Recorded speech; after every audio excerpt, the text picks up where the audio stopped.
الحمد لوليه والصلاة والسلام على وليهما في شان حبيبه ومحبوبه ومعشوقه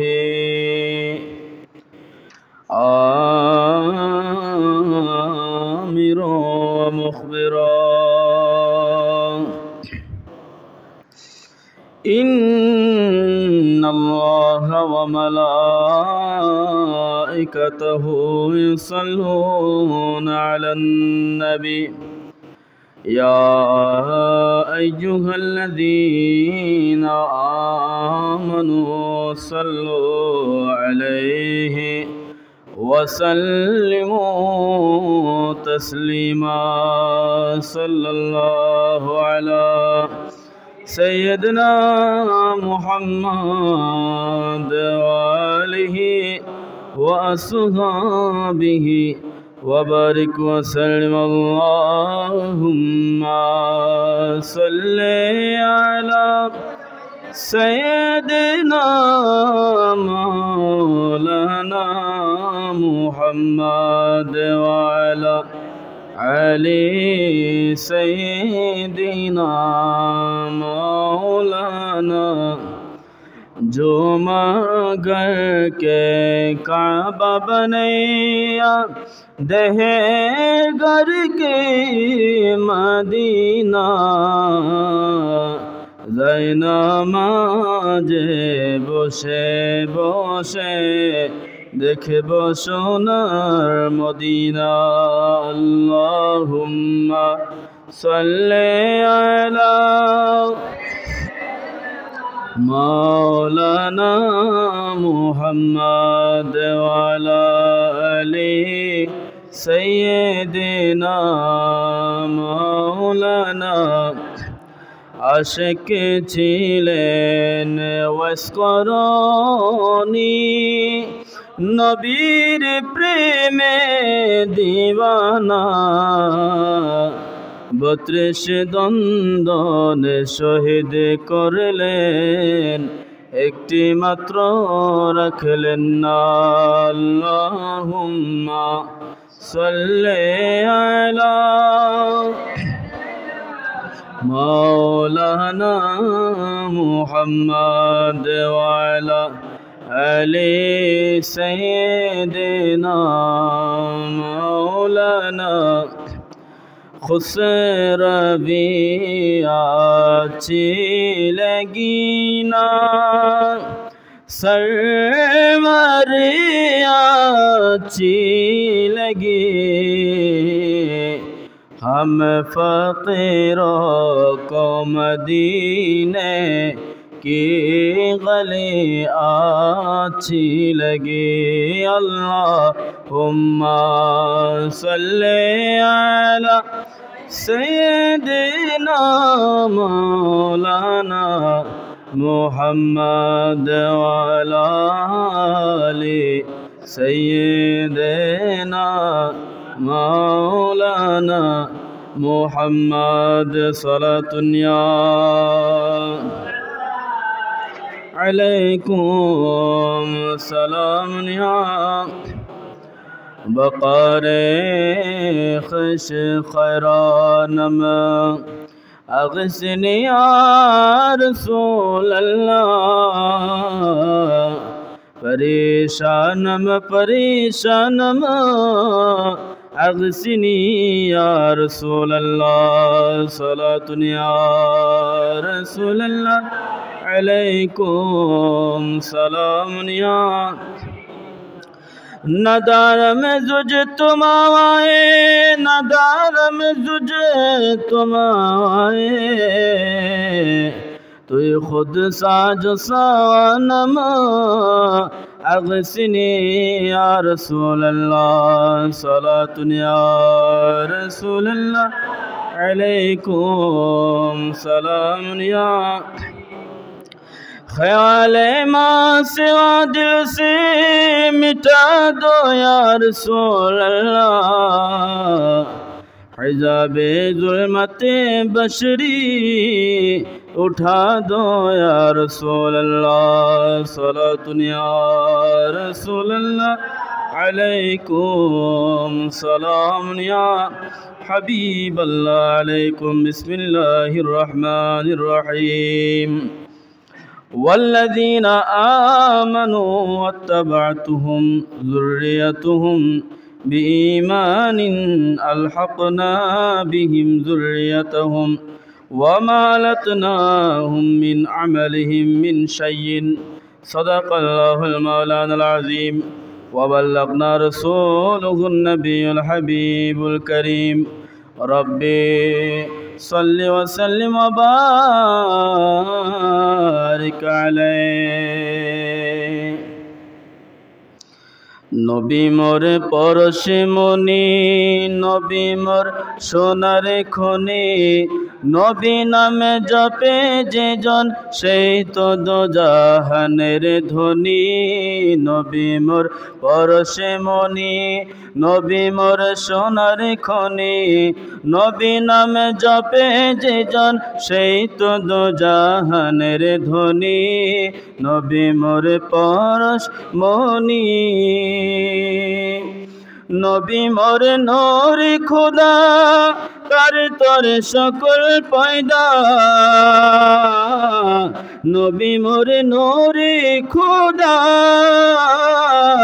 कर तोर सकल पैदा आदमेर कलबेते तारई नूरेर रोशनी नबी मोर परशे मनी नबी मोर सोनार खनि नबी नामे जपे जे जन सेई तो दो जाहानेर धनी नबी मोर परशे मनी ओई नामे सुर धरिया पाखी जाए गाने करिया ओई नामे सुर धरिया पाखी जाए गाने करिया ओई नामे आकुल गया ओई नामे आकुल गया फूल फोटे सोनार बरनी नबी मोर परशे मनी चाँद सूरज ग्रह तारा तार नूरेर इशारा चाँद सूरज ग्रह तारा तार नूरेर इशारा नइले जे अंधकारे डुबित এই ধরনী নবী মোর परशे मनी नबी मोर सोनार खनि नबी नामे जपे जे जन सेई तो दो जाहानेर धनी नबी मोर परश मनी। मुअज़्ज़िज़ मोहतरम काबिल एहतराम बुजुर्गान दीन अरकान मस्जिद बेरादरान दीन इस्लाम माइकेर आवाज़ যতদূর পর্যন্ত যাচ্ছে पर्दा नशीन पर्दार अंतराल ख़वातीन दीन इस्लाम रहमाना व रहमकुमुल्लाह ताला फिद्दारैन दुआर उद्देश्य आबार सालाम प्रेरण करछि अस्सलामु आलैकुम व रहमतुल्लाहि व बाराकातुहु व मगफिरह। अल्लाह पाक रब्बुल आलमीनेर दरबारे पाकेर मध्य असंख्य गणित शुक्र गुजार करछि जे रब्बुल आलमीन आहकामुल हाकिमीन आज माहे जिलकद मासेर तृतीय जुमा आमादेरके मस्जिदे एसे बसे आदाय करार सुयोग तौफिक दान करेছেন सुस्थ सबल रेखेছেন ओई रब्बेर प्रति शुक्रियाते बोली आलহামদুলিল্লাহ। असंख्य गणित दुरूद सालामेर नाजराना पेश करছে आका नामदार ताजदारे मदीना हुजूरपुर नूर सल्लल्लाहु ताला अलैहि वसल्लमेर दरबारे पाकेर मध्य हाजरीन कुरानुल करीम থেকে আমি একটা আয়াত করিমা তেলাওয়াত করেছি। রব্বুল আলামিন যদি তৌফিক দান করেন এই আয়াতের আলোকে কুরআন ও সুন্নাহর আলোকে গুরুত্বপূর্ণ আলোচনা করার চেষ্টা করব। আল্লাহ পাক রব্বুল আলামিন প্রত্যেককে শুনে আমাকে সহ আমল করার তৌফিক দান করুক আমিন।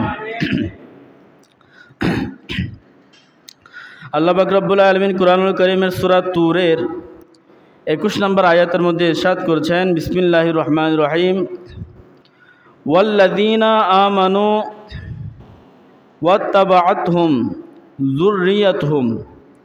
আল্লাহ পাক রব্বুল আলামিন ইরশাদ করছেন, ওয়াল্লাযীনা, এবং যারা আমানু, ঈমান এনেছে, ওয়াত্তাবাআতহুম, এবং তাদেরকে যারা ইত্তেবা করেছে, অনুসরণ করেছে, যুররিয়াতুহুম, তাদের সন্তানদের মধ্যে যারা ঈমান এনেছে এবং তাদেরকে তাদের সন্তানদের মধ্য থেকে যে সন্তানরা ওই ঈমানদার মা বাবাকে অনুসরণ করেছে, বিঈমানিন, ঈমানের সাথে, আলহাকনা বিহিম যুররিয়াতুহুম, আল্লাহ বলছেন হাসরের ময়দানে আমি আল্লাহ ওই ঈমানদার মা বাবাদের সাথে ওই ঈমানদার সন্তানদেরকে মিলিত করব। সুবহানাল্লাহ। ওয়ামা আলাতনাহুম মিন আমালিহিম মিন শাইইন, এবং কারো আমল থেকে কোনো কিছু কমতি করা হবে না। এখানে আল্লাহ পাক রব্বুল আলামিন পিতামাতার প্রতি সন্তানের অধিকার সম্পর্কে বলছেন। আমরা আলোচনা করি মাতা পিতার প্রতি সন্তানের অধিকার, পিতামাতার অধিকার সন্তানের প্রতি। আজকে সন্তানের প্রতি পিতামাতার অধিকার সম্পর্কে আলোচনা করব ইনশাআল্লাহ।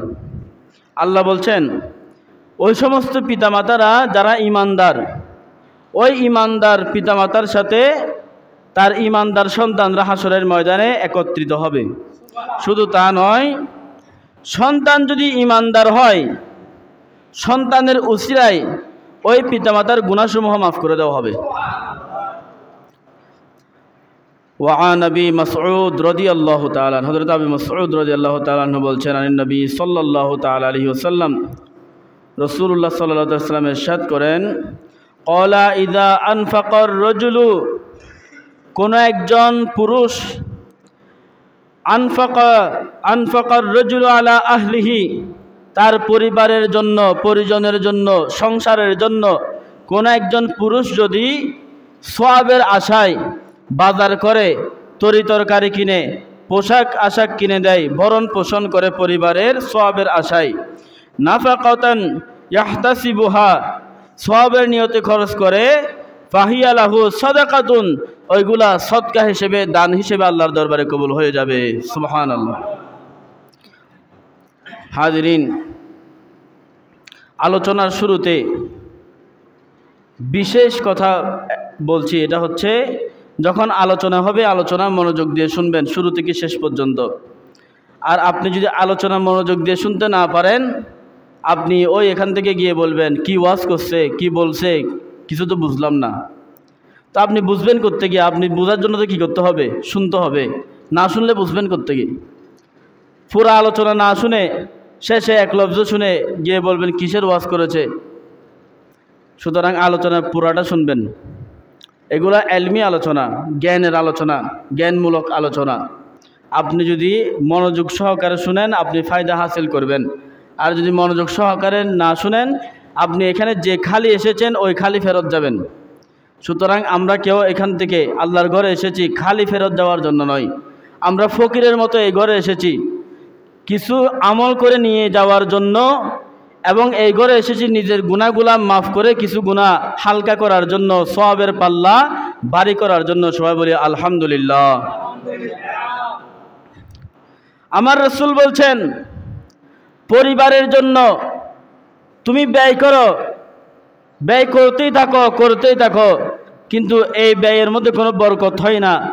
এই ব্যয়ের মধ্যে তুমি করতে আছো, এত খরচ কোথায় যায়, এত খরচ কিভাবে হয়, এটা তুমি চিন্তা করতে থাকো, কিন্তু কখনো তুমি তোমার পরিবারের জন্য সওয়াবের নিয়তে ব্যয় করো নাই। কিভাবে সওয়াবের নিয়ত করবেন? আপনি যে পরিবার লালন পালন করছেন, আপনার স্ত্রীকে আপনি লালন পালন করছেন, আপনার সন্তান সন্ততিকে খাওয়াইতেছেন, পড়াইতেছেন, ওয়াল্লাহি বিল্লাহি, এটা যদি আল্লাহর হুকুম না হইতো তাহলে অনেক ইমানদাররাও তাদের পরিবারকে লালন পালন করতো না, মহিলাদের বাইরে গিয়ে কাজ করতে হইতো। কিন্তু আমাদের ইসলামটা এমন যে মহিলারা বাইরে গিয়ে কাজ করবে না, মহিলারা ঘরের মধ্যে স্বামীর কর্ম থেকে খাবে এবং স্বামীর ওপরে ইসলাম এমনভাবে দিয়েছেন যে তুমি এমনভাবে বাঁধা আছো, তোমার স্ত্রীকে তোমার লালন পালন করতে হবে, সন্তান সন্ততিকে লালন পালন করতে হবে, করলে জান্নাত, না করলে জাহান্নাম, না করলে জাহান্নাম, লালন পালন করতে হবে। আপনি বিবাহ করেছেন, শাদী করেছেন, আপনার স্ত্রীর ভরণ পোষণ করার দায়িত্ব আপনার মা বাবারও নয়। আপনি বিবাহ শাদী করেছেন, আপনার সন্তান সন্ততির ভরণ পোষণ করার দায়িত্ব আপনার। সেজন্য নেকার মধ্যে ইসলাম নেকাকে ফরজ করে নাই। ইসলাম নেকাকে কি করে নাই? ফরজ করে নাই। ইসলাম যদি বিবাহ শাদী ফরজ করত, তাহলে আমরা এখন এখানে মিম্বরে দাঁড়িয়ে ফতোয়া দিতাম যে 10 বছর যে বাচ্চা যারা তাদেরকে কি করাই দেন? বিবাহ করাই দেন। কেননা বিবাহ তো কি ফরজ। কিন্তু না, ইসলাম আপনার বিবাহ ফরজ করে নাই। গত কিছুদিন আগে কাউখালী বাজারের মধ্যে একজন হিন্দু, না বড়ুয়া, উনি আমার সাথে কথা বলছেন, বলে হুজুর আপনাদের ধর্মে তো বিয়েকে একদম ফরজ করে দিছে। বিয়েকে কি করে দিছে? একদম ফরজ করে দিছে। বলে আমাদের ধর্মে যে পারবে না সে বিবাহ করবে না, যে পারবে সে বিবাহ করবে, যার ইচ্ছা বিবাহ করবে, যার ইচ্ছা বিবাহ করবে না। আমি বললাম ভাই আপনি হয়তো আমাদের ধর্ম সম্পর্কে জানেন না, জানলে আপনি অবাক হয়ে যাবেন। আমাদের ধর্মের মধ্যে বিবাহকে ফরজ করে নাই। আমাদের ধর্মে বিবাহ সুন্নাত, হ্যাঁ। আবার বিবাহ কিছু কিছু ক্ষেত্রে আমাদের ধর্মে ওয়াজিব, আবার কিছু কিছু ক্ষেত্রে আমাদের ধর্মে বিবাহটা নফল, আবার কিছু কিছু ক্ষেত্রে আমাদের ধর্মে, আমাদের শরীয়তে বিবাহটা মুবাহ, অর্থাৎ আপনি করলো যে না করলো সে, আবার কিছু কিছু ক্ষেত্রে বিবাহ করাটা হারাম আমাদের ধর্মে। কেমন? আপনার সন্তান সন্ততি বিবাহের উপযুক্ত হয়েছে, এবং উপযুক্ত হয়েছে বলতে এভাবে উপযুক্ত হয়েছে, সে অন্যান্য মেয়েদের দিকে নজর দেয়, বাইরে মানুষের মেয়ের দিকে নজর দেয়, ইফটিজিং করে, খারাপ কাজ করে, বা আপনার নজরে এসেছে আপনার সন্তান অবৈধ কাজে জড়িত, বা সে যৌন কোনো একটা ইচ্ছার মধ্যে সে ডুবে গেছে, তখন আপনার উচিত হবে আপনার সন্তানকে বিবাহ করে দেওয়া। কারণ আপনার সন্তানের উপর বিবাহ ফরজ নয়, ওয়াজিব হয়ে গেছে। সন্তানের উপর বিবাহ কি হয়েছে? ওয়াজিব হয়েছে। আবার এমনিতে উপযুক্ত হয়েছে, তখন বিবাহ করে দেওয়াটা সুন্নত, এটা সুন্নত বিবাহ। আবার আপনার সন্তান মাজুর, এখন ওই মাজুর সন্তানটার জন্য তাকে বিবাহ করাইতে হচ্ছে, হ্যাঁ, তখন ওই মাজুরের জন্য যদি উপযুক্ত হয় সুন্নাত মোতাবেক তাকে বিবাহ করে দেওয়াটা নফল। আবার একজন ব্যক্তির শারীরিক সক্ষমতা নাই, সে বিবাহ করবে, একজন ব্যক্তির শারীরিক সক্ষমতা নাই, ওই ব্যক্তি বিবাহ করাটা হারাম। কেননা তার শারীরিক সক্ষমতা নাই, সে বিবাহ করলে স্ত্রীর হক আদায় করতে পারবে না। মানসিক সক্ষমতা নাই, সে পাগল, সে বিবাহ করলে স্ত্রী কি জিনিস, সন্তান কি জিনিস সে বুঝবে না। এরকম আরেকজন ব্যক্তির বিবাহ করার পরে ভরণ পোষণ করার ক্ষমতা নাই, বাসায় সে কোনো কর্ম করে না। হ্যাঁ, কিছু কিছু ক্ষেত্রে এরকম আছে। আমার রাসূল বলেছেন, আল্লাহ কোরআনের মধ্যে এটা ইঙ্গিত দিয়েছেন যে রিজিকের চিন্তা তোমরা করিও না, কারো রিজিকের চিন্তা তোমরা কেউ করিও না। তো আপনি কাজ করলে না রিজিকের চিন্তা করবেন বা না করবেন, আপনি কাজ না করলে কিভাবে করবেন? আল্লাহ তো আপনাকে কাজ করতে বলেছে। এখন আপনি যদি বলেন আমার রিজিকের চিন্তা আল্লাহ করবে, আল্লাহ আমার রাজ্জাক, আপনি এসে মসজিদে তসবিহ নিয়ে বসে আছেন, আমি তসবিহ পড়বো, আল্লাহর গুণগান করব, আল্লাহর জিকির করব, আল্লাহ আমারটা বুঝবে, আমি আল্লাহরটা করতেছি। আল্লাহ বলবে না না, তোমার ঘরের মধ্যে রিজিক এভাবে আসবে না। তোমার ঘরের মধ্যে রিজিক আসবে, 5 ওয়াক্ত নামাজও পড়বে, আমি আল্লাহকেও ডাকবে, আমি আল্লাহর উপর ভরসাও করবে, কাজও করবে। আমি আল্লাহ এতটুকু করব, তোমার কাজের মাইনা যদি হয় 10 টাকা, আমি ওই 10 টাকার মধ্যে 10 লক্ষ টাকার বরকত দিতে পারবো। সুবহানাল্লাহ। আর যদি আপনি কাজ না করে রিজিকের সন্ধানে বসে থাকেন, রিজিক আল্লাহ দিবে, ফিকির না করেন, কোনো কাজে আসবে না। আপনি হক হালালভাবে কাজ করবেন, কোটি টাকার দরকার নাই। আপনি হক হালাল কাজ করে 100 টাকা যদি ডেলি পান এবং 5 ওয়াক্ত নামাজ পড়েন, আল্লাহর উপরে ভরসা রাখেন, রিজিকের উপরে ভরসা রাখেন, তাহলে আল্লাহ বলতেছে ওই 100 টাকার মধ্যে 1 লক্ষ টাকার, কোটি টাকার বরকত আমি আল্লাহ দিব। সুতরাং রিজিকের উপরে ভরসা রাখতে হবে। আর বিবাহ উপযুক্ত হলে সন্তানদেরকে বিবাহ করিয়ে দিতে হবে। এটা হচ্ছে মা বাবার অন্যতম একটা কর্তব্য, সন্তানকে বিবাহের উপযুক্ত হলে বিবাহ করিয়ে দেওয়া। যদি সন্তান বিবাহের উপযুক্ত হয়, মা বাবা নানা ধরনের চিন্তা করে, বা আমার সন্তানকে 50,000 টাকা কামাই করতে হবে মাসে, তারপরে বিবাহ দিব, 20,000 টাকা কামাই করতে হবে, তারপরে বিবাহ দিব, এরকম উদ্ভট চিন্তা ভাবনা করে বিবাহ যদি না করায়, তাহলে ওই সন্তান বিবাহ না করানোর কারণে যে গুনাহগার হবে, সে যৌন ইচ্ছা থেকে যে গুনাহ করবে, ওই গুনার ভাগীদার তার মা বাবা হবে, তার মা বাবা গুনার ভাগীদার হবে। কেন বিবাহ করাইল না? সুতরাং সন্তান বিবাহের উপযুক্ত হলে সন্তানকে বিবাহ করাই দিতে হবে। সন্তান সেটা 18 বছরের হোক, সন্তান সেটা 20 বছরের হোক, 22 বছরের হোক, বয়স কোনো ম্যাটার করে না। এরকম না যে 30 বছর বয়স হলে বিবাহ করাইতে হবে, এরকম না যে 20 বছর হয়েছে আমার সন্তানের এখনও বয়স হয় নাই। আজকে থেকে 10 বছর আগেও এখন ছেলেরা যেগুলো বুঝতেছে, আমার এখন ছেলেদের দেখতেছি 18 বছর বয়সে, 20 বছর বয়সে দাড়ি মুছ উঠে গেছে। 18-20 বছর বয়সে আমাদের দাড়ি মুছে উঠে নাই। আমরা তখন মাদ্রাসায় পড়তেছি, আমরা দুনিয়াদারের এত কিছু বুঝতাম না। কিন্তু এখন ছেলেরা যেভাবে বুঝতেছে, এখন তো 20 বছর 22 বছর বয়সে সন্তানকে কর্ম ধরিয়ে দিয়ে বিবাহ করে দেওয়া ওয়াজিব হয়ে গেছে। আপনার সন্তান নিজে নিজে কর্ম কিভাবে খুঁজবে? আপনার সন্তানকে ছোট থেকে আপনাকে পড়ালেখাও করাইতে হবে, পড়ালেখার পাশাপাশি কর্মও করাইতে হবে, কাজও করাইতে হবে। মা বাবারও তো সন্তানের প্রতি অনেক ইনোসেন্ট হয়ে যায় যে আমার সন্তান কিভাবে কাজ করবে। হ্যাঁ, এটা তো আমার সন্তান, আমি বাঁচে থাকতে আমার সন্তান কেন কাজ করবে? কেন ভাই? আজকে আপনার দুর্ভোগ হয়ে দেখুক না, আপনার সন্তান আপনারা খাওয়াবেনি, কেননা আপনার সন্তানকে তো আপনি কর্ম শিখান নাই। সন্তানকে লেখাপড়াও করাবেন, লেখাপড়ার পাশাপাশি কাজও শিখাবেন, যাতে সন্তান আপনার দুঃখটা বুঝতে পারে, আপনি কিভাবে দুঃখ কষ্ট করে কামাই করতেছেন, এটা যাতে সন্তান বুঝতে পারে। শুধু কাগজে কলমে লেখাপড়া করাইলে হবে না। সেজন্য তো আজকে লেখাপড়া করা অনেক ছেলেরা, আজকে আমাদের গরিবদের ছেলেরা মা বাবারা বৃদ্ধাশ্রমে নাই, কিন্তু কোটিপতির মা বাবারা বৃদ্ধাশ্রমে। আজকাল শিক্ষিতদের মা বাবারা বৃদ্ধাশ্রমে কেন? এটার কারণ হচ্ছে একটা, মা বাবারা সন্তানদেরকে লেখাপড়া করাইছে ঠিক, লেখাপড়ার পাশাপাশি কর্ম করাই নাই, তাদেরকে ওই কষ্টটা বুঝতে দেয় নাই, কর্মের কষ্টটা বুঝতে দেয় নাই। সুতরাং লেখাপড়া করাইতে হবে, লেখাপড়ার পাশাপাশি কর্ম করাইতে হবে। আল্লাহুম্মা সাল্লি আলা মাওলানা মুহাম্মাদ ওয়া আলা মাওলানা। আজকে থেকে আপনার পরিবারের জন্য যদি 1 টাকাও ব্যয় করেন, সওয়াবের নিয়তে ব্যয় করবেন। আজকে থেকে আপনার পরিবারের জন্য যদি 1 কেজি চিনিও কিনেন, 1/2 কেজি লবণও কিনেন, সওয়াবের নিয়তে করবেন। আল্লাহকে বলবেন, আল্লাহ আমি আমার পরিবারের জন্য করতেছি, সওয়াবের নিয়তে করতেছি। আল্লাহ এটার মধ্যে কি দিবে? বরকত দিবে।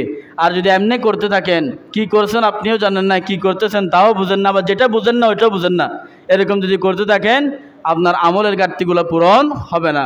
কেননা আপনি চিন্তা করে দেখেন, অন্যান্য নবীরা উম্মতেরা অনেক অনেক বছর হায়াত পেয়েছে, ওই অনুযায়ী তারা আমল করেছে। আপনার হায়াত তো কম, এত অল্প সময়ে আপনি এত বেশি আমল কিভাবে করবেন?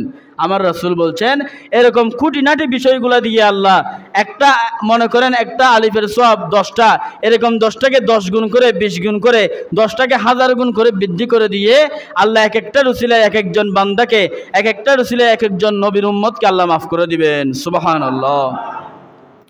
আমার রাসূল বলছেন, মান কুন্না লাহু সালাসু বানাতি ইউইহুন্না।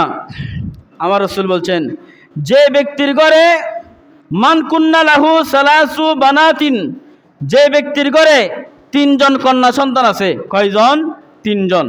3 জন মেয়ে যার ঘরে আছে, আমরা তো মেয়ে হলে অসন্তুষ্ট হয়ে যাই, অসন্তুষ্ট হওয়া যাবে না। 3 জন কন্যা সন্তান যে ব্যক্তির ঘরে আছে, আমার রাসূল বলছেন ইউইহুন্না, এবং সে তাদেরকে তার ঘরে আশ্রয় দিয়েছে। ওয়ারহামুহুন্না, এবং সে তার কন্যা সন্তানদেরকে স্নেহ করে, মহব্বত করে, ভালোবাসে। ওয়াকফুলুহুন্না, এবং তাদের ভরণ পোষণ করে। ওয়াজাবাত লাহুল জান্নাতু আলবাত্তাতা, ওই ব্যক্তির জন্য জান্নাত ওয়াজিব হয়ে গেছে, ওই ব্যক্তির জন্য জান্নাত ওয়াজিব হয়ে গেছে। সেজন্য আমরা বলি না, কন্যা সন্তান যখন আসে বলে আপনার ঘরে জান্নাত চলে এসেছে, কিন্তু আপনি যদি এটাকে ফাতেমাতুজ জাহরার মতো করে চলাইতে পারেন তাহলে জান্নাত, আর যদি না পারেন জাহান্নাম। ফাতেমাতুজ জাহরার মতো চালাইতে হবে। কিলা ইয়া রাসূলুল্লাহ সাল্লাল্লাহু তাআলা আলাইহি সাল্লাম, একজন ব্যক্তি বলেন, ইয়া রাসূলুল্লাহ ফাইন কানাত ইসনাতাইনি, ইয়া রাসূলুল্লাহ যদি ইসনাতাইনে 2 জন হয় তাহলে কি হবে? আমার রাসূল বলেন, ক্বালা ওয়া ইন কানাত ইসনাতাইনি, দুইজন হলেও একই হুকুম, দুইজন হলেও ওই দুইজনের জন্য একই হুকুম, দুইজনের বিনিময়েও জান্নাত দিবে আল্লাহ। ক্বালা ফারা বাদুল কওমি, রিওয়ায়াতকারী বলেন আল্লাহ ক্বালু লাহু ওয়াহিদাতান, যদি আল্লাহ রাসূলকে যদি একজনের ব্যাপারেও জিজ্ঞেস করতাম, লাকালা ওয়াহিদাতান, আমার রাসূল বলতেন একজনের বিনিময়েও, একজনকেও যদি ভালোবাসে, একজনকেও যদি ভালোবেসে ঘরে আশ্রয় দেয়, একজন কন্যা সন্তানকেও যদি ফাতেমাতুজ জাহরার মতো করে লালন পালন করে, ওই একজন কন্যা সন্তানের বিনিময়েও জান্নাত দেওয়া হবে। কন্যা সন্তান আপনার ঘরের রহমত, কন্যা সন্তান আপনার ঘরের জান্নাত, কন্যা সন্তান আপনার ঘরের বরকত, এটা মাথায় রাখবেন। কন্যা সন্তানকে কখনো ভার করা যাবে না, বোঝা মনে করা যাবে না। আপনার ছেলে আপনার ঘরে আছে, আপনার ছেলে মাসে 10,000 টাকা কামায়, আপনার মেয়ে আপনার ঘরে বসে খাইতেছে। আপনি যদি মনে করেন এই মেয়ে আমার ঘরে বসে খাইতেছে, তাহলে আপনি ভুল ভাবতেছেন। আপনার ঘরে যে আপনার সন্তান 10,000 টাকা কামাইতেছে, এই 10,000 টাকা কামানোর পিছনেও এই মেয়ের ভূমিকা রয়েছে। এই মেয়ে আপনার ঘরে আসে বিদায় আল্লাহ পাক রব্বুল আলামিন আপনার ঘরের মধ্যে এত বরকত দিয়েছে, আপনার বাজার সদাইয়ের মধ্যে এত বরকত দিয়েছে, আপনার সেহতের মধ্যে, আপনার সুস্থতার মধ্যে এত বরকত দিয়েছে। সবাই বলেন সুবহানাল্লাহ। কন্যা সন্তানকে ভালোবাসতে হবে। আমার রাসূল বলেছেন কাফা বিল মারই ইসমা আই ইয়াদা আই ইয়াকুতু, কোন একজন ব্যক্তি হাসরের ময়দানে অপরাধী হওয়ার জন্য এতটুকু যথেষ্ট যে সে তার পরিবারের জন্য ভরণ পোষণ ঠিকভাবে করে নাই। কোন একজন ব্যক্তি যদি তার পরিবার পরিজনের জন্য লবণ লাগবে আধা কেজি, সে আনলো 1 পাবা। কোন একজন ব্যক্তির পরিবারে তার সামর্থ্য আছে গোস্ত দিয়ে সপ্তাহে একবার পরিবারকে খাওয়ানোর, সে খাওয়ায় নাই, সে শাক দিয়ে চলাই দিল, বলে কোনো মতো করে দিন পার কর। তার সামর্থ্য আছে তার স্ত্রীকে একটা শাড়ি নিয়ে দেওয়ার, সে এক শাড়িতে 1 বছর পার করে দিল স্ত্রীকে, তার জন্য সে রং বেরঙের কাপড় পরতেছে। এরকম করলো, খেয়ানত করলো। আমার রাসূল বলেন এইটার কারণে হাসরের ময়দানে ওই ব্যক্তিকে ধরে ফেলা হবে, ওই ব্যক্তিকে গ্রেফতার করা হবে। আপনার ইচ্ছা ভালো ভালো পোশাক পরার, আপনার স্ত্রীর কি কোনো ইচ্ছা নাই? আপনার অন্যের সন্তানে পড়তেছে, আপনার সন্তানের কি কোনো ইচ্ছা নাই? সন্তানের ইচ্ছাকে প্রাধান্য দিতে হবে, স্ত্রীর ইচ্ছাকে প্রাধান্য দিতে হবে, মা বাবার ইচ্ছাকে প্রাধান্য দিতে হবে, কেননা এরা আপনার আওতাধীন। মা বাবা যখন বৃদ্ধ হয়ে যায়, কোনো কামাই ছেড়ে দেয়, কামাই করা ছেড়ে দেয়, তখন আপনার মা বাবা আপনার আওতার মধ্যে আছে। আপনার মা বাবাকে যদি তখন আপনি ঠিকভাবে ভরণ পোষণ না করেন, যাও বাবা ঈদের দিন পাঞ্জাবি কিনে দিছি না, এটা তো হয়ে গেছে, আর বছরে কেন পাঞ্জাবি লাগবে তোমার? শার্ট একটা ঈদের দিন কিনে দিছি না, লুঙ্গি ঈদের দিন কিনে দিছি না। ভাই, এক লুঙ্গি দিয়ে কি পুরা বছর চলে যায়? একটা পাঞ্জাবি দিয়ে কি পুরা বছর যায়? একটা শার্ট দিয়ে কি পুরা বছর যায়? অনেক বাবাদেরকে আমি দেখেছি কাপড়, ছেঁড়া কাপড় নিয়ে পথেঘাটে চলাফেরা করতেছে, পাঞ্জাবি এদিকে ছিঁড়ে গেছে, এদিকে ছিঁড়ে গেছে। কিরে, তার কি সন্তান নাই? কিন্তু সন্তান আছে। সন্তান মানুষের মতো, মানুষের মতো সন্তান নাই। মানুষের মতো সন্তান থাকলে মা বাবাকে ফাটা কাপড়ে পথের মধ্যে বের করে না, মা বাবাকে ভরণ পোষণ ঠিকভাবে করে। মা বাবা যখন সুন্দর কাপড় চোপড় পরে পথেঘাটে হাঁটে, এটা শুধু আপনার মা বাবার সুনাম নয়, আপনারও সুনাম। বলবে এই ব্যক্তির ছেলে মেয়ে তো অনেক বড় ভাগ্যবান, এই ব্যক্তি তো অনেক বড় ভাগ্যবান, তার মানবিক কয়েকটা ছেলে সন্তান আছে। বড় করে বলেন সুবহানাল্লাহ। মা বাবাকে ঠিকভাবে ভরণ পোষণ করবেন।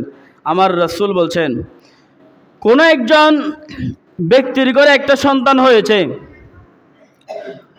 আদিবু আওলাদাকুম আলা সালাসি খিসল, ওই সন্তানকে সর্বপ্রথম 3 বিষয়ে শিক্ষা দিতে হবে। কয় বিষয়ে? 3 বিষয়ে। 3টা বিষয় তাকে আগে শিক্ষা দাও।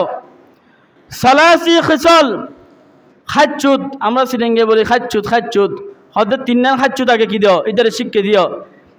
এখন আর খাচ্চুত শিখে দিতে আগে কি মোবাইল ধরিবের, মোবাইল আব্বু মোবাইল ধরো, খান দিলি মোবাইল ধরা দিয়ে। আর বলে না মোবাইল না, আমরা কাঁদলে হাঁটাহাঁটি করি, বলে হাঁটাহাঁটি না। কাঁদলে তার সাথে আমরা হাস্যরস করি, বলে হাস্যরস না। 3টা খাচ্চুত, 3টা জিনিস, 3টা বিষয় তোমার সন্তানকে আগে শিক্ষা দাও। বলে কি শিক্ষা? হুব্বি নবিয়্যিকুম, আমি নবীর ভালোবাসা আগে সন্তানকে শিক্ষা দাও। সুবহানাল্লাহ। আমি নবী কি জিনিস, আমি নবীর ছোট কাল কি রকম ছিল, আমি রাসূলের কোনো খেলনা ছিল না, আমাকে কোনো খেলনা দেওয়া হয় নাই। আমি রাসূলকে আল্লাহ কুদরতিভাবে এমন পাওয়ার দিয়েছেন, আকাশের চন্দ্র আমার খেলনায় পরিণত হয়েছে। চন্দ্রকে আমি যেদিকে ইশারা করি চন্দ্র ওইদিকে যায়। বলে, ও চন্দ্র, তুমি এরকম এদিক সেদিক হাঁটো কেন? বলে, আমার রাসূলের খেলনার প্রয়োজন, আমার রাসূলের খেলনার প্রয়োজন, আমি চন্দ্র খেলনা হয়ে গেলাম। সুবহানাল্লাহ। বলে, আল্লাহ চন্দ্রকে খেলনা বানিয়ে দিয়েছে আমার জন্য। এটা তোমার বাচ্চাকে তুমি শোনাও। আল্লাহ একটা গাছকে আমার জন্য পুতুল বানিয়ে দিয়েছে। আমি গাছকে বলি, গাছ এদিকে আসো, গাছ এদিকে চলে আসে। আল্লাহ আমি রাসূলের জন্য পাথরের জবান করে দিয়েছে। পাথরকে বলে, পাথর বলো, পাথর বলে লা ইলাহা ইল্লাল্লাহু মুহাম্মাদুর রাসূলুল্লাহ সাল্লাল্লাহু তাআলা আলাইহি সাল্লাম। চিৎকার দিয়ে বলেন সুবহানাল্লাহ। আবু জাহেল এসে বলে, ও মুহাম্মদ, আমার ভাতিজা, কি রকম নবী হয়েছে তো জানি না। কেউ বলে জাদুঘর, কেউ বলে নবী, কেউ বলে ফাকনামি, কীরকম নবী হয়েছে তো জানি না। বলে, আমাকে একটু বলো না তুমি কীরকম নবী হয়েছ। আবু জাহেলের হাতের মুষ্টির ভিতরে পাথর ছিল। আমার রাসূল বলছেন, ও আমার চাচা, আমি কি বলবো আমি কে, নাকি তোমার হাতের ভিতরে যেটা আছে ওইটা বলবে আমি কে? সাথে সাথে ওইটা বলতে লাগলো, ওই পাথরটার জবান খুলে গেল। পাথর বলতে লাগলো লা ইলাহা ইল্লাল্লাহু মুহাম্মাদুর রাসূলুল্লাহ। বলে, ওই নবী আমি। আমার ব্যাপারে তোমার সন্তানকে শিক্ষা দাও। আমি রাসূলের ভালোবাসার ব্যাপারে তোমার সন্তানকে বলো। আমি রাসূলের ভালোবাসায় ওয়াজ করনি, যেভাবে পাগল ছিল আমার জীবনে, সারা জীবন আমাকে একটু দেখার জন্য আশা করেছে, দেখতে পারে নাই। সেজন্য আমরা বলি, আশিক ছিলেন ওয়াজ করনি, নবীর প্রেমে দেওয়ানা। 32 দন্দন শহীদ করেছে, একটি মাত্র রাখলেন না। বড় করে বলেন সুবহানাল্লাহ। বলে, আমার রাসূলের মনে হয় উহুদের ময়দানে এই দাঁতটা শহীদ হয়েছে, এটা এভাবে বলে এটা ফেলে দিয়েছে। আবার বলে, না এটাও নয় মনে হয়, এটা হয়েছে মনে হয়, আমি তো দেখি নাই। আবার ওইটা ফেলে দিয়েছে, না এটা নয় মনে হয়, ওইটা হয়েছে। এভাবে বলে বলে 32টা দাঁত ফেলে দিয়েছে, নিজে নিজে খুঁড়ে ফেলে দিয়েছে আমার রাসূলের ভালোবাসায়। বলে, ওই নবীর ভালোবাসার শিক্ষা দাও। আর উহুদের ময়দানে যখন দন্দন শহীদ হয়েছে, যখন দন্দনের ওখান থেকে রক্ত গড়ায় গড়ায় পড়তেছে, আমার রাসূল তখন বেহুশের অবস্থা। একজন সাহাবী এসে হাত এভাবে করে দিলেন নিচে, ওই রক্তগুলো ওই সাহাবীর হাতের মধ্যে পড়ল। পড়ার পরে পরে ওই সাহাবী বিসমিল্লাহির রহমানির রহিম বলে ওই রক্তগুলো পান করে নিল। আমার রাসূল সাথে সাথে বললেন, ও মালিক ইবনে সিনান, তুমি কি কাজ করলে, কি কাজ করলে? বলে, তুমি রক্ত কেন পান করলে? রক্ত তো হারাম জিনিস, এটা কেন পান করলে? বলে, ইয়া রাসূলুল্লাহ, ইয়া হাবিবাল্লাহ, আপনার রক্ত তো হারাম হতে পারে না, আপনার রক্ত তো হারাম নয়। ইয়া রাসূলুল্লাহ, আপনার রক্ত আমি পান করেছি সেবার জন্য। আমার রাসূল বলছেন, ও মালিক ইবনে সিনান, দুনিয়ার মধ্যে বাদশাহী কেড়ে নিয়েছো, আখিরাতের বাদশাও হয়ে গিয়েছো। বড় করে বলেন সুবহানাল্লাহ। তুমি হাসরের ময়দানে যার জন্য ইচ্ছা তার জন্য কি করতে পারবে? সুপারিশ করতে পারবে। হাসরের ময়দানে যাকে ইচ্ছা তার জন্য সুপারিশ করে তুমি জান্নাতে নিয়ে যাইতে পারবে। মালিক ইবনে সিনান বলে, ইয়া রাসূলুল্লাহ, তাহলে আমি মালিক ইবনে সিনান আজকে আহাদ করলাম, আজকে আমি ওয়াদা করলাম, হাসরের ময়দানে ওয়াল্লাহি বিল্লাহি তাল্লাহি আপনার উম্মতের জন্য সুপারিশ করব, আমাদের জন্য সুপারিশ করবে। ওই রক্ত খেকো সাহাবা মালিক ইবনে সিনান, ওই ওয়াসকুরুনি রাদিয়াল্লাহু তাআলা আমাদের জন্য হাসরের ময়দানে সুপারিশ করবে। আমার রাসূল বললেন, এই সুপারিশের কথাগুলা, এই ভালোবাসার কথাগুলা তোমার সন্তানকে শিক্ষা দাও, যখন তোমার সন্তানের বুদ্ধি হবে। এরপরে ওয়াহুব্বে আহলে বাইতিহি, আমার আহলে বাইতের কথা, আমার পরিবার পরিজনের কথা, আমার আত্মীয় স্বজনের কথা তোমার সন্তানকে বলো। যে কেমন আত্মীয় স্বজন? যে আত্মীয় স্বজন ওই কারবালার ফুরাতের ময়দানে পানি পান করা নাই। শিশু সন্তান একটা আলী আসগর ছিল, ছোট 6 মাসের আলী আসগরের বাচ্চাটা, ওই বাচ্চাটাকে সহ কারবালার ময়দানে নিয়ে গিয়েছে। ওই খলিফ ইবনে ইয়াজিদ ওইখান থেকে তীর নিক্ষেপ করেছে। ওই ছোট 6 মাসের বাচ্চা আলী আসগরের কলিজা বেদ করে, ইমাম হুসাইনের এই গর্দান বেদ করে ওই তীরটা ছুটে গিয়েছে। বলে, তারা কিভাবে ত্যাগ তিতিক্ষা করেছে আমার জন্য, ওইগুলো তোমার সন্তানকে শিক্ষা দাও। বড় করে বলেন সুবহানাল্লাহ। আওলাদের রাসূলদের কথা বলো। আহলে রসুলদের কথা বলো, রসুলের পরিবার পরিজনের কথা তোমার সন্তানকে শিক্ষা দাও। ফাতেমাতুজ জাহরার কথা তোমার কন্যাকে শিক্ষা দাও। ফাতেমাতুজ জাহরা কিভাবে পর্দা করতেন, কিভাবে তিনি পর্দানশীল ছিলেন, ফাতেমাতুজ জাহরার মতো একজন জান্নাতি রমণীর কথা তোমার কন্যা সন্তানকে তুমি বলো। হাসান হুসাইনের মতো জান্নাতি দুইজন পুরুষের কথা, দুইজন পুরুষের খাসিয়তের কথা তোমার সন্তানকে শিক্ষা দাও। আলী কাররামাল্লাহু তাআলা ওয়াজহুল করিমের সাদাকতের কথা তোমার সন্তানকে শিক্ষা দাও।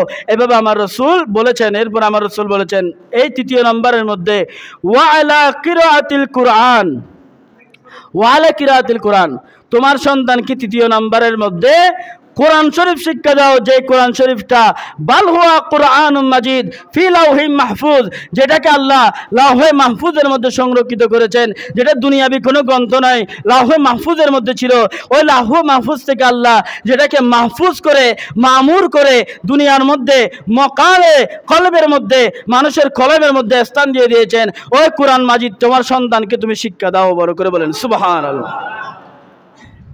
এত বড় কিতাব যেটাকে আমরা ছোট মনে করতেছি, আমরা যেটাকে অনেকেই আজকে বলছি আপনাদেরকে, আজকে ঘরের মধ্যে গিয়ে কোরআন শরীফ কোথায় কোথায় আছে আমি জানি না। কারো কোরআন শরীফ ঘরে টিভির উপরেও থাকতে পারে, কারো কোরআন শরীফ ঘরে ড্রেসিং টেবিলের উপরেও থাকতে পারে, এক বিগত পরিমাণ দুলা জমে যাইতে পারে। আজকে আপনাদেরকে বলছি এই কোরআনটা যেমন তেমন কিতাব নয়, বালহুয়া কুরআনুম মাজিদ ফি লাউহি মাহফুজ। এই কিতাবটাকে আল্লাহ লাউহে মাহফুজের মধ্যে সংরক্ষিত করে রেখেছিলেন। ওটার সেফটির জন্য, ওটার সুবিধার জন্য, ওটার সতর্কতার জন্য, ওটার যাতে কিছু না লাগে, ওটার মধ্যে কোনো কালি না লাগে, সেজন্য আল্লাহ লাউহে মাহফুজের মধ্যে সিটিং করে রেখেছেন। লাউহে মাহফুজের মধ্যে আল্লাহ ভিতরে ঢুকাই রেখেছেন। ওই কিতাবটা আপনার ঘরের মধ্যে আজকে গিয়ে ওটাকে মুছবেন, মুছে আপনার যদি সামর্থ্য থাকে টেলার থেকে একটা জুরজান বানিয়ে নেবেন, জুরজানের ভিতরে করে ওই কিতাবটা মুড়াইয়া আপনার ঘরের উঁচু একটা স্থানের মধ্যে ওই কোরআনটাকে রাখবেন। আজকে ঘরে গিয়ে রাখবেন। ওই কোরআনটাকে অবহেলা করা যাবে না। কোরআনের পরে ধুলে জমা দেওয়া যাবে না। কেননা কোরআনটাকে আল্লাহও সম্মান করেছেন, আল্লাহ রাসূলও সম্মান করেছেন, এবং আল্লাহর বান্দা হিসেবে, আল্লাহ রাসূলের উম্মত হিসেবে আমাদের সম্মান করার দরকার আছে না নাই? সবাই কোরআনকে সম্মান করবেন। আমরা যদি কোরআনকে সম্মান না করি, আমরা যদি কোরআনকে তাদিম না করি, ইহুদিরা করবে নাকি, কাফেররা করবে নাকি? এটা বিশ্বাস রেখে কোরআনকে সম্মানিত করবেন। দেখবেন আল্লাহ হাশরের ময়দানে আপনি অসম্মানিত হতে পারেন। দুনিয়ার জমিনে হয়তো আপনার 20 টাকা ছিল না, সিরাফাটা কাপড় বের আপনি হেঁটেছেন, আপনার 20 ছিলেন না, আপনি আপনার শক্তি সামর্থ্য ছিল না। হাশরের ময়দানে আল্লাহ আপনাকে এমন সম্মানিত করবেন যা আপনি কখনো কল্পনাও করতে পারবেন না। বড় করে বলেন সুবহানাল্লাহ। সালাতুন ইয়া রাসূলুল্লাহ मग़ज़ कुरान रूहे ईमान जान दिल हस्ते हुब्बे रहमतल लिल आलमीन सलातुन या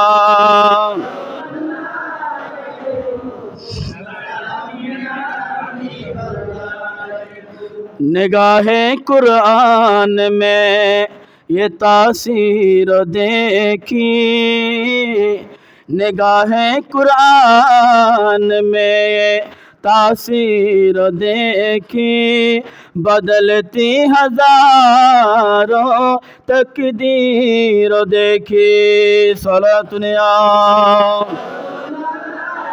अलैकुम। হতাশায় আছেন, আপনি কোরআনের দিকে তাকান। দুঃখের মধ্যে আছেন, কোরআনের পৃষ্ঠা উল্টান। আপনি অভাবে আছেন, কোরআনের দিকে তাকান, কোরআনের পৃষ্ঠা উল্টান। আপনার সমস্যা হয়েছে, আপনি কোরআনের দিকে তাকান। পারিবারিক সমস্যা, কোরআনের পৃষ্ঠা উল্টান, কোরআনের দিকে তাকান। সাংসারিক সমস্যা, কোরআনের দিকে তাকান, কোরআনের পৃষ্ঠা উল্টান। আপনার ব্যবসায়িক সমস্যা, কোরআনের দিকে তাকান, কোরআনের পৃষ্ঠা উল্টান। সমস্ত কিছুর সমাধান আল্লাহ এই কোরআনের মধ্যে দিয়ে দিয়েছেন। সুবহানাল্লাহ। সেজন্য বলে নেগাহে ওলি মে कुरान में देखो बदलती हजारों तकदीर में देखो। बोले कुरानेर निगाह देखो, कुरानेर तासीर देखो। এই কোরআনের তাসির পেয়ে, কোরআনের নিগাহ পেয়ে হাজার হাজার মানুষের তকদির বদলে গেছে। সুবহানাল্লাহ। আল্লাহ পাক রব্বুল আলামিন প্রত্যেক ব্যক্তিকে, প্রত্যেক বান্দাকে কোরআনের ফয়জাত নসিব করুক। সবাই বলুন আমিন। যারা ইন্তেকাল করেছে, কবরের বাসিন্দা হয়েছে, তাদের কবরগুলা কোরআনের আলোয় আলোকিত করে দিক। সবাই বলুন আমিন। এবার মাসালার মধ্যে আসি। মাজুরের কোনো মাসালা নাই, মাজুরের মাসালা আলাদা। মাজুরের উপরে জামাতে নামাজ পড়াও ফরজ নয়। মাজুর যদি জামাতে নামাজ পড়ে তাহলে সে সওয়াব পাবে, যদি জামাতে নামাজ না পড়ে তার গুনাহ হবে না। মাজুর ব্যক্তি বলতে যিনি বসতে পারেন না, যিনি দাঁড়াইতে পারেন না, অর্থাৎ যিনি দাঁড়াইতে পারেন না, দাঁড়িয়ে নামাজ পড়তে পারেন না, যিনি রুকু করতে পারেন না, উনি যদি জামাতে নামাজ না পড়ে ঘরে নামাজ পড়ে নেন তাহলে তিনি জামাতের সওয়াব পাবেন। অর্থাৎ জামাতের সওয়াব থেকে মাহরুম হলে যে গুনাহটা, জামাতে নামাজ না পড়লে যে গুনাহটা, এটা ওনার হবে না। এটা হচ্ছে শরীয়তের মাসালা। এবং যদি মসজিদে এসে নামাজ পড়েন তাহলে তিনি কি হবেন? এক্সট্রা সওয়াবের অধিকারী হবেন। কেননা এত কষ্ট থাকা সত্ত্বেও তিনি মসজিদে এসে কি পড়তেছেন? নামাজ পড়তেছেন। কিন্তু নামাজ পড়তে এসে অন্যজনের নামাজ নষ্ট করে দেওয়া যাবে না, অন্যজনের নামাজের ক্ষতি করা যাবে না।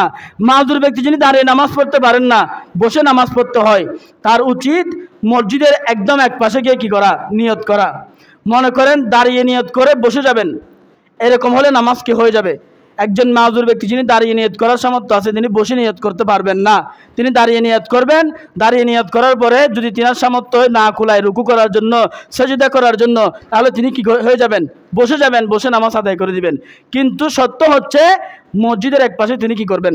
দাঁড়াবেন, বা এক পাশে তিনি বসবেন। চেয়ারে যিনি বসেন উনি দাঁড়িয়ে কি করবেন? নিয়ত করবেন।